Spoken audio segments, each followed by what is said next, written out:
ज्ञान की गंगा में, कृपा के सागर में, श्री हरि की चर्चा में आप सभी भक्तों का स्वागत है। देवों के देव महादेव इतने भोले हैं कि मात्र एक लोटे जल से प्रसन्न हो जाते हैं। महादेव को प्रसन्न करने के लिए हमें महंगी वस्तुओं की आवश्यकता नहीं पड़ती। बाबा तो सिर्फ भस्म रमैया हैं। आप जब भी सब मंदिर जाएं, सबसे पहले तो भोलेनाथ को हाथ जोड़कर राम राम बोल लें, क्योंकि बाबा के हृदय में श्री राम का ही वास है।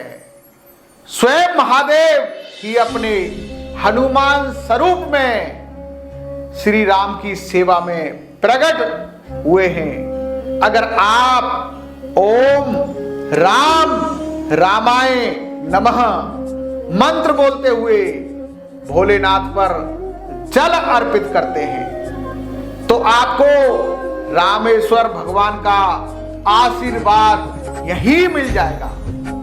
आइए अब जानते हैं भोलेनाथ पर किस वस्तु को अर्पित करने से किस फल की प्राप्ति होती है। जल से रुद्र अभिषेक करने से पुण्य में वृद्धि होती है।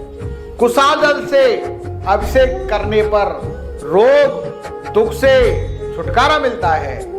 दही से अभिषेक करने पर पशु भवन तथा वाहन की प्राप्ति होती है और गन्ने के रस से अभिषेक करने पर लक्ष्मी की प्राप्ति होती है। मधु युक्त जल यानी शहद के जल से अभिषेक करने से धन वृद्धि होती है। तीर्थ जल से अभिषेक करने पर मोक्ष की प्राप्ति होती है। इत्र मिले जल से अभिषेक करने पर रोग नष्ट हो जाते हैं। दूध का अभिषेक करने से पुत्र की प्राप्ति होती है। प्रमेय रोग की शांति तथा मनोकामनाएं पूर्ण होती हैं। गंगा जल से अभिषेक करने से बुखार ठीक होता है और दूध में शक्कर मिलाकर अभिषेक करने से सद्बुद्धि की प्राप्ति होती है। घी से अभिषेक करने से वंश में विस्तार होता है।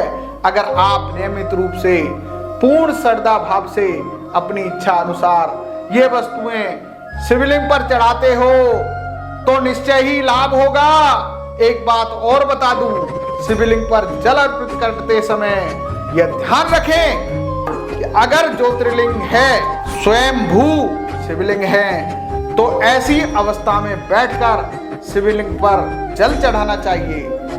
और अगर हरीश्वर शिवलिंग है, डमरू की आकार वाला शिवलिंग है, तो खड़े होकर सीधा पैर आगे और उल्टा पैर पीछे रखकर ही जल अर्पित करना चाहिए। इस प्रकार जल अर्पित करने से घर में लक्ष्मी की वृद्धि होती है, मनोकामनाएं भी पूर्ण होती हैं। अगर मन में शंका है या सवाल है, आप कुछ पूछना चाहते हैं, किसी प्रकार की जानकारी लेना चाहते हैं, तो आप हमसे संपर्क कर सकते हैं। श्री बालाजी महाराज आपका मंगल करें, सब दुख दूर करें। जय श्री बालाजी।